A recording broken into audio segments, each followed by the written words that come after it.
Pat Novak for hire.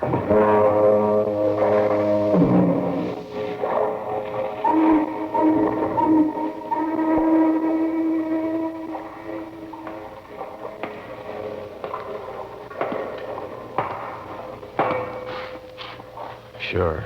I'm Pat Novak for hire.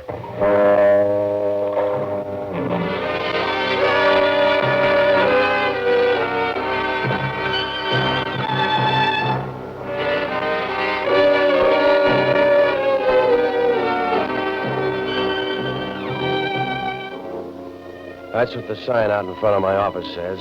Pat Novak for hire. It's about the only way to make a living down on the waterfront in San Francisco. Because around here, a set of morals won't cause any more stir than Mother's Day in an orphanage. Maybe that's not good, but that's the way it is. And it wouldn't do any good to build a church down here because some guy'd muscle in and start cutting the wine with wood alcohol. All you can do is try to make the books balance, and the easiest way to do that is keep one hand on your billfold and the other hand on somebody else's. Oh, I rent boats and do anything else that'll buy a warm winter. It works out all right. It saves the government a lot of money. But if anything goes wrong, your trouble comes hard. It doesn't do any good to sing the blues because down here, you're just another guy in the chorus. I found that out Wednesday afternoon. It started to rain up by Pier 19, and I knew there was a storm on the way. The bay looked flat and smoothed over, but you can say that for a lot of quarrels. So I closed the office and walked down to the barber shop for a shave. The barber lathered me up so I couldn't answer back and started to tell me how Dean Atchison ought to handle things.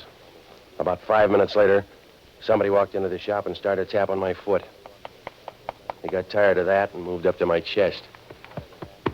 Hey, you listening? Hey. Stop pushing. That's my chest, not a buzzer. Are you listening? Yeah. What's on your mind? Hey, I want to talk to you alone. He's a barber. He won't listen. Let's go alone. All right, let's go. I'll be back in a minute. How do you like that? I got a 14 costume wife. He says... I want to hire you tonight. Will you do something for me? Not for friendship. I give you $200 to follow a woman. I've done it for less. Not this kind. Her name is Agnes Bolton. You'll find her at 7 o'clock tonight down at this bowling alley. Here's the card. Address is there. How do I spot her? Read it off an ankle bracelet? You won't have any trouble. She's a large woman, about 50 years old, with a reddish face. Oh, that's no help. For 50, she sounds normal. Not Agnes. She couldn't pass for 90. She'll be playing in the last alley with a women's team called the Playmores. Yeah? You'll follow her out of the bowling alley. Somewhere along the line, she'll pick up a green leather bag. After that, I need your help. It doesn't sound like love. She'll go to the yacht harbor. Get aboard a boat called Seventh Heaven. I want you to have your boat ready and follow her into the bay. She'll leave that bag aboard some ship. I want to know the name of it. Now, is that $200 worth? Yes. I'll wait for you in your office. Contact me there and be careful. Is she that tough? No, but her friends are. With a figure like that, how come she's got any? They're holdovers. Now, just be careful. Yeah, well, it sounds easy at these prices. That depends on your luck, Mr. Novak. If it turns bad, you've been cheating.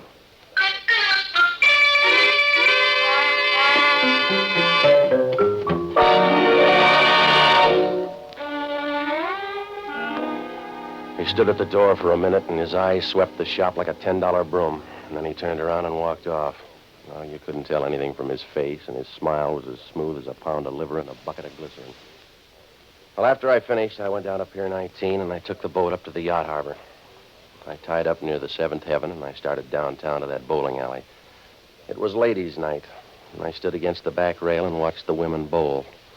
Most of them were wearing slacks, and if I ever get a few bucks ahead, I know the right business. At least the demand is there. About 10 minutes after I got there, Agnes Bolton showed up, and I knew right away Max Hunt'd overrated her.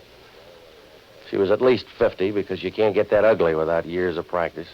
She was wearing a green woolen dress, and her figure wasn't any worse than a bale of cotton somebody's cut the wire on. The fat hung down from her arms, and there was so much of it you knew even her bones were plump. And Max was right about her complexion. It was red and scratchy as if she used a bag of sand for cold cream. Well, I must have stood there about 10 minutes watching him bowl when the other girl came up. I didn't see her, but I felt her as she brushed up against me from behind. She leaned on the railing close to me, and when she started to talk, it was like grafting a hot iron onto your spine. You look sad, Mr. Novak. Is it the view? Well, what are you, the repair squad? No. I want you to do me a favor. You do me one. Slide over. I bruise easy. Oh? Now, what's on your mind? I want you to do me a favor. Don't follow Agnes Bolton. You're pretty, but I got Max Hunter's dough. I'll help you spend it. Don't let Agnes Bolton get to that boat. Look, Angel, go warm up an armory. I got a deal. Suppose I tell Agnes Bolton you're going to follow her. You tell her first without tagging by here. Now, if you got something on your mind, lay it on the line or relax. I want her worse than Max Hunter does. When she gets that green bag, I want you to bring her to me. I couldn't move her that far. You better rent a derrick. Please, Mr. Novak. It's important to me. I want to talk to Agnes Bolton. I can give you more money than Max Hunter. You haven't got enough to cover, lady. You're talking about kidnapping, and that's a federal rap. The answer's no. You're sure? Unless you want to change the offer. I hope you make it, darling. I may. Don't bet your $200. It's bad to die broke. Is anybody that tough? Now it's my turn to brush you off. Go ahead and follow her, Mr. Novak. But I'll bet you have to roll her the last couple of miles. And unless you can prove it's an election bet, the police will cause you trouble.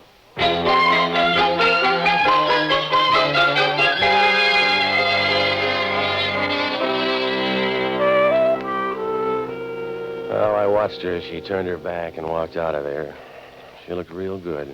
She was wearing a tight jersey dress that gave you the idea she either thought the weather was warm or she wasn't much on details. Well, I turned around and looked for Agnes Bolton. The game was breaking up, and she started into the dressing room. A few minutes later, she came out and started down Market Street. There was no trouble following her. You could see her in the crowd, and she rolled from side to side as she walked, and when she bumped into anybody, they looked back at her as if they'd been hit in the chest with a sack of jelly. She crossed the street at Stockton and went into a little coin shop. She came out about 5 minutes later with a green leather bag. She strapped it over her shoulder, and she held onto her purse with the other hand. At Powell Street, she got on the cable car up near the front. I moved up there to be safe. She looked heavy enough to tip a cable car uphill. In that light, she didn't look any better. Part of her hair had come undone and hung down in her face like the branches on a dead tree. I noticed her eyes for the first time. They were small and so close together they could have saved time and put them in one socket. Well, she got off the cable car at Geary and walked into a hotel. I followed her and watched her squeeze into a telephone booth on the other side of the lobby. The way she fit, a sardine ought to be happy. She took some money out of her purse and started to dial. A couple of people moved in front of her, and I didn't get a look at her for about 5 minutes. And when they moved away, she was still talking to somebody. I looked up about 10 minutes later, and I knew something was wrong. Her head was pressed against the phone. She'd run out of conversation. I walked across the lobby and opened the door to get to the phone booth. She fell out as old as she'd ever get. Here, hey, help me get her over to the couch, will you? Yes, sir. Was she your wife? Well, if she was, this is the way I'd want her. Her purse is spilled all over the floor. Sure is a mess. Yeah. She's some relative, huh? Look, mister, stop trying to pair us up. I was around when she tumbled out, that's all. Yeah. What'd she die from? I don't know. I just figured you might know what she died from. No, I don't. That's a simple question to answer when you know what she died from. All right, let me through here. Come on. All right, stand back. Give her air. She can't use anymore, Copper. Huh? She quit about 5 minutes ago. Who are you? I'm not dead. She is. Then who's she? You better check on her stuff, and don't forget that green bag. Yeah. What bag? The green bag over there on the floor.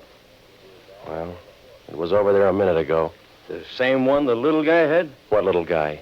The one who was talking to you. He just walked out of here carrying a green bag.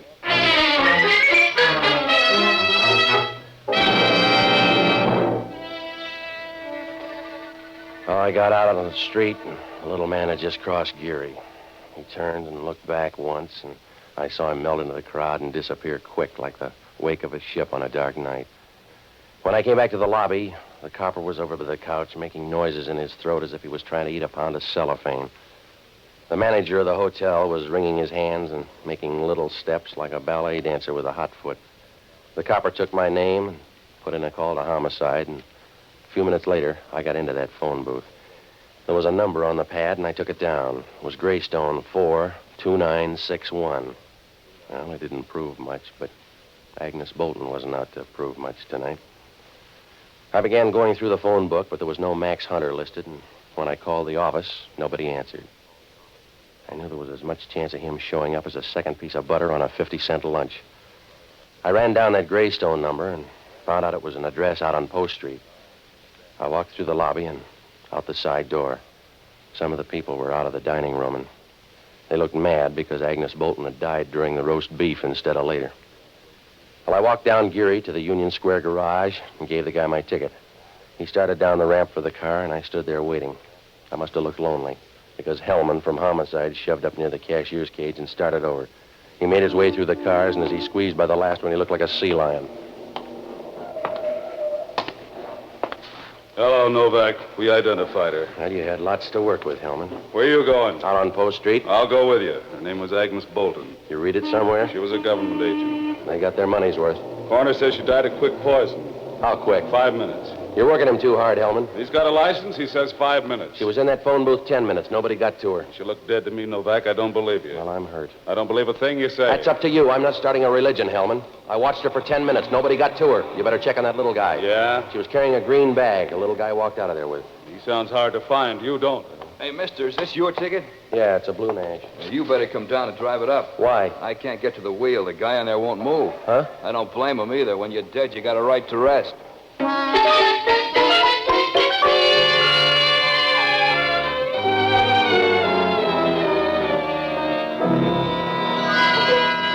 Hellman stood there a minute, wiping his teeth with his tongue, and it began to sound like somebody beating the bathtub with a piece of steak. When he finished making noises, we walked down the ramp to the car. It was the little guy who had taken the green bag. He was hunched over, and he was grabbing the wheel as if he'd just married it. Hellman lifted his head up and laid him across the seat. The light was bad, but you could see a little of his face. There was watering around his forehead, and the damp hair was plastered down under his hat brim. The perspiration had broken up and started to run down his forehead like tears, and you got the idea he cried out of his hairline instead of his eyes.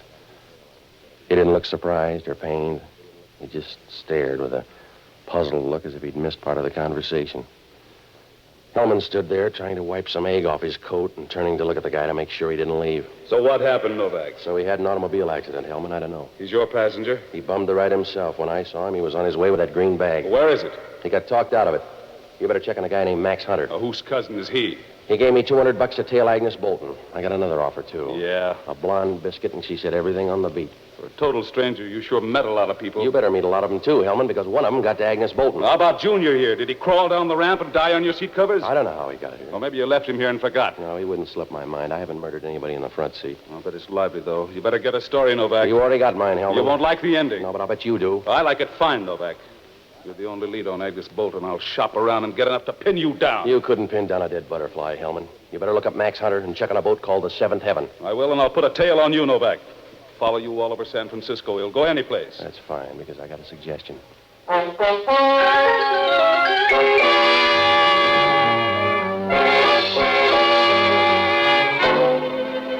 As soon as Hellman left, I took a cab out to that address on Post Street, but it was a waste of time. I might as well have been peddling tip sheets in a monastery.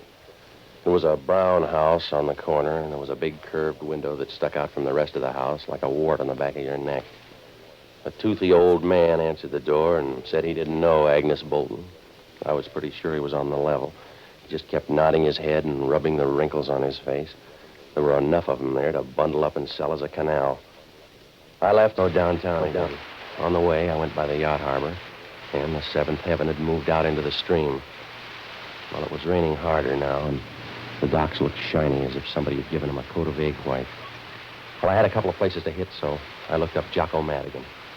He's a good guy who never learned that if you keep your foot on a bar rail for 20 years, it'll do more good for your arches than it will for your brain. I finally found him in the hunt room of the Bellevue Hotel. Gee, a drink for Mr. Novak. Something to take off the chill. No, I don't want to drink, Jocko, and you've had enough, too. I refuse to shiver to death, Patsy. I'd look terrible with a blue face. Will you stop drinking, Jocko? I hate whiskey, Patsy, but I'm drinking tonight with a purpose. I made a deal with Charlie the bartender to buy every 8th drink, and I've got him on the run. By morning, I'll have him in bankruptcy court. Look, Jocko, I'm in trouble. I always know when I've had enough to drink, Patsy. When I tilt the glass up, the rim rubs against the bridge of my nose. It's a sort of safeguard, so that when my nose begins to break out in blisters, I know I've had enough for the night. Will you listen? Patsy, you sound like a young girl coming home from boarding school. You'll never be on the right side of things. You'll always be in trouble because you're a bad citizen. You're a shabby half-step in the march of progress. All right, Jocko. You don't know the difference between good and evil. For you, all of human endeavor is a vague blur in high heels, and your vocabulary is a few gutter terms sandwiched in between yes and no. You'll never be any good, Patsy. Yeah. You might as well try to recapture melancholy or ventilate a swamp. You haven't a chance, Patsy. You'll never be any good. Are you all through, Jocko? Yes, if you're going to be touchy. Hellman wants me on a murder rap. Yes? Some tubby woman died in a hotel lobby. Sounds like his mother. She was a government agent. I followed her in there. Patsy, you've got to start trusting the government. I was paid to follow her, but she ate some poison somewhere along the line. That's the trouble with food. I got hired by a guy named Max Hunter. Look him up and resign. That's the best way out of this thing. I don't know where to find him, and I think that Max Hunter's a phony. Oh, you gotta help me. Yeah? Now, he gave me this card. His prints must be on it. Check it down at headquarters, will you? Find out if he's got a record and then tag by my place. Yes, I better have a drink first. There's an ugly taste in my mouth. I think it's saliva. Will you hurry up, Jocko? All you do is drink. That's all I have left, Patsy. I'm too young to die and too old to do almost anything else. Yeah, sure. It's true, Patsy. When you get to be my age, most of the quiet pleasures are fattening, and most of the active ones would kill me. Good night, lover.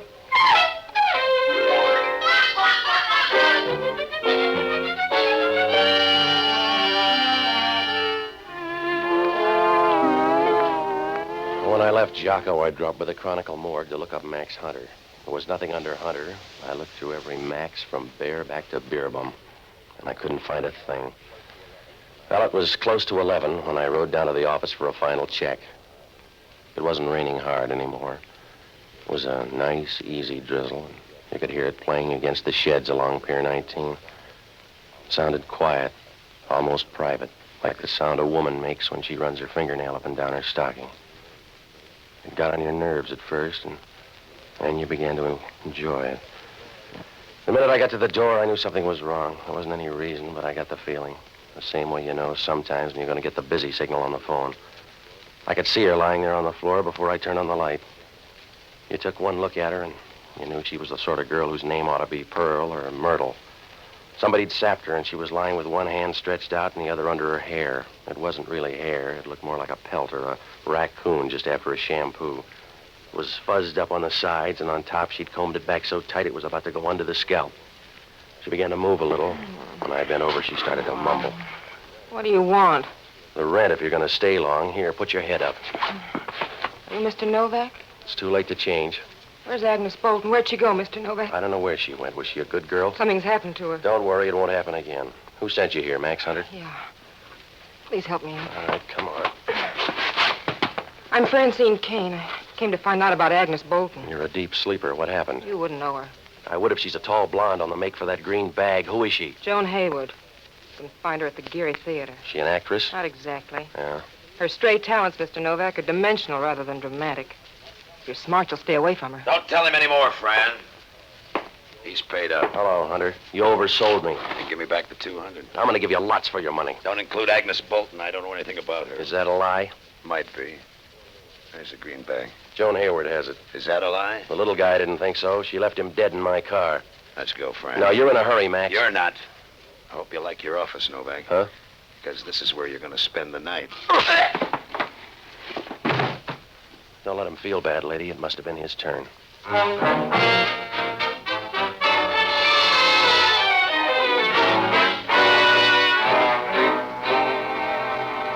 When I left, he was crumpled up against the desk, and she was staring down at him as if she forgot to water the plants. When I rode by the Geary Theater, it was dark, so I looked up Joan Hayward's address. When I got out to her place, I knew I'd made a mistake. The landlady clutched her bathrobe like a bar of solid gold and told me Joan Hayward left the house 10 minutes ago. There was a cabbie at the corner, and he said he dropped her at the Gold Bar Club a few minutes before. I got down there about 1 o'clock, and Hellman was wandering around, stopping every few feet as if he expected to hear something. The bar was dark except for a light over on one side, and over near the jukebox, Joan Hayward was stretched out as dead as a deer on a fender. At first, Hellman didn't pay any attention when I walked in. I stood there for a while and looked at Joan Hayward. She still looked pretty, except in the dim light her skin looked coarse and reminded you of a piece of felt that was almost worn out. But the rest was all right, and Hellman came over for another look. What did you forget, Novak? My black tie. How'd it happen? The bar was closed. Where were you? Crawling out from under your thumb? Yeah. We're going to keep that coroner. It was quick poison. Yeah. We found a needle in her coin purse. She didn't know about it and ran into trouble when she started to call up. You better find this guy, Max Hunter. That's going to be hard. Yeah? There is no Max Hunter. Does she believe that? Your Schicker friend came in with a card. We went over the fingerprints. They belong to Jackie Wren. He's wanted for espionage. For more than that now, Hellman. Maybe. Where have you been? Look, Hellman, stop needling me. I won't go on the block for her. Don't you like her? I got an alibi you can't break. I've been all over town. Ask your tail. Ask your tail where I've been. That won't get it. Huh? He reported in at 11:30. You got the wrong idea, Novak. You don't rate overtime.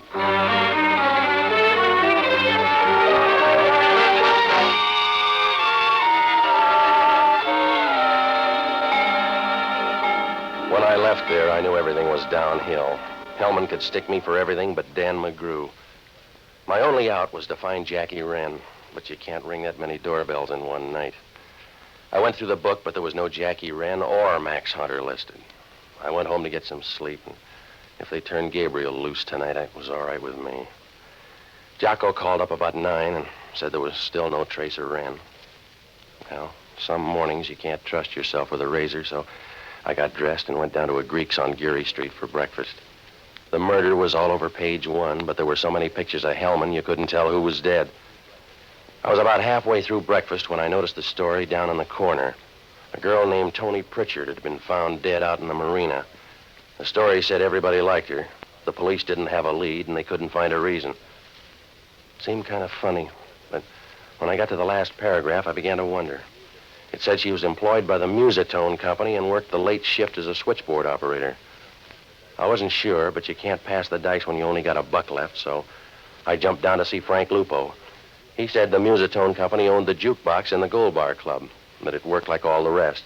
People use a little microphone in front of the box. They call into a main switchboard for songs. I grabbed Jocko, and we got up to the Musitone Company. The guy in charge said, sure, they recorded some of the talk just to check on the girls, and sometimes the girls did it just for laughs.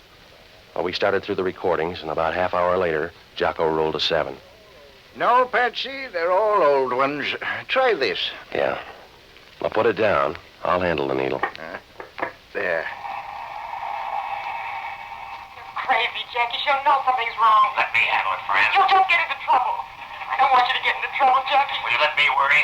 You get back to the hotel. I'll meet you at the Kenwood right after. It's too late. She's coming now. I came down as soon as you called, Jackie. You made a mistake, Joan. It's one time you shouldn't have hurried. That's enough, Jocko. Let's get up to Kenwood. Why don't we think it over a while? Put the record down and come on there at the Kenwood. You heard the shots. That's what I'm worried about. If that fellow's any kind of a mechanic, he's had time to reload.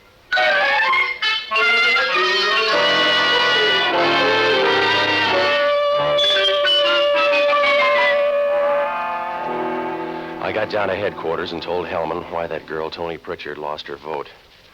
We rode out to the Kenwood, and Hellman started through the register. There was no Jackie Wren listed, and we didn't have any better luck with the girl. I briefed the desk clerk, and he said he thought there were 2 people in the hotel who looked like that, but he didn't know their names. Well, all we could do was wait for him to show. So Hellman and I walked down the street and slid into the car. Must have been about 3 o'clock, and for the next 4 hours, we sat in there. About 7 o'clock, it began to rain harder. It wasn't easy to see the front of the Kenwood. I got out to wipe the windshield, and that was a mistake because just then the door of the hotel swung open. The girl came out first, and then Jackie Wren. He saw me right away, and the 2 of them jumped over to the curb and got into a car. Riding with Hellman's just about as safe as eating an arsenic sandwich. When we got to the corner, they turned east and started down Bush. It wasn't easy to stay behind them. The rain was hitting the windshield, and it was like trying to see through a mint julep.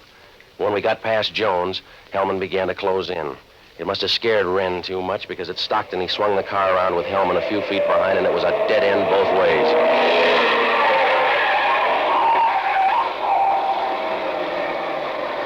You can't get out now. Open the door. Yeah. There he is, over to the wall. Over here, Hellman. He'll go down that embankment on the other side. Well, he can't. It's too steep. Stay on this side. Can you see him? No. But he's around, I think. You got a chance now, Wren. Come on out. I don't like you that well, mister. Over there by the embankment. Can you see the girl? She's with him. Over to one side. Move up in front. Oh, you're confused, Hellman. I pay the taxes. It's gonna hurt from now on, Wren. I'm coming over. I hope you make it, Copper. All right, Copper. unless you want a medal, I'm through. You don't need the gun, then. Get rid of it. Just toss it over there. I can't even lift my arm. Throw it down, mister. Jackie, please. I threw it right at you. Come! Francine, you crazy woman, you crazy. You let him kill me. He's going over that embankment. You let him kill me right in front of you.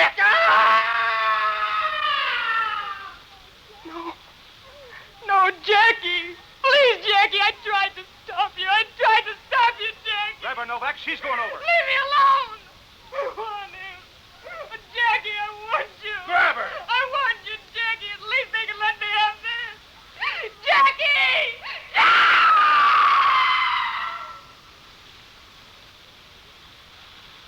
Long way down. Yeah. Too bad her name wasn't Jill.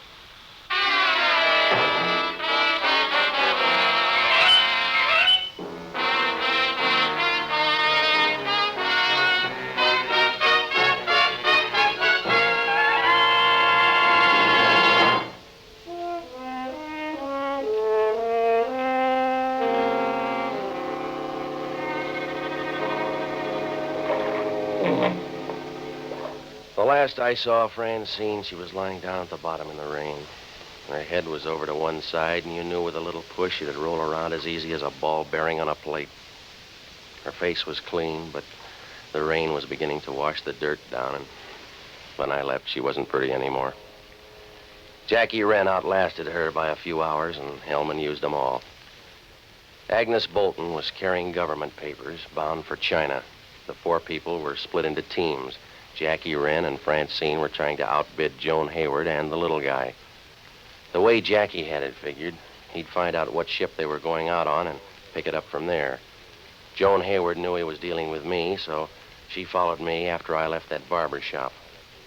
She saw me park the car in that garage and tailed me down to the bowling alley. She planted the needle in Agnes Bolton's purse, and the little guy tagged along behind waiting for something to happen. Just to be on the safe side in case anything went wrong, Joan doubled by the office and gave Francine a headache. When the little guy got the green bag, he took it to Joan. It was too good to split, so she killed him and left him in my car. Well, then she made a mistake. When Jackie called her up and asked her to come down to the Gold Bar Club, she bought the story. Oh, it would have worked out fine for Jackie if he hadn't talked in front of that microphone. But a nosy girl heard it and tried to put the screws on him. Well, Hellman asked only one question. About that conversation between Jackie and the girl. Why would a person say anything that private in front of a microphone? I don't know. But I told him about a couple of others Jocko and I heard. He didn't say anything, but I'll bet he gets a hold of those records and plays them every night before he goes to sleep.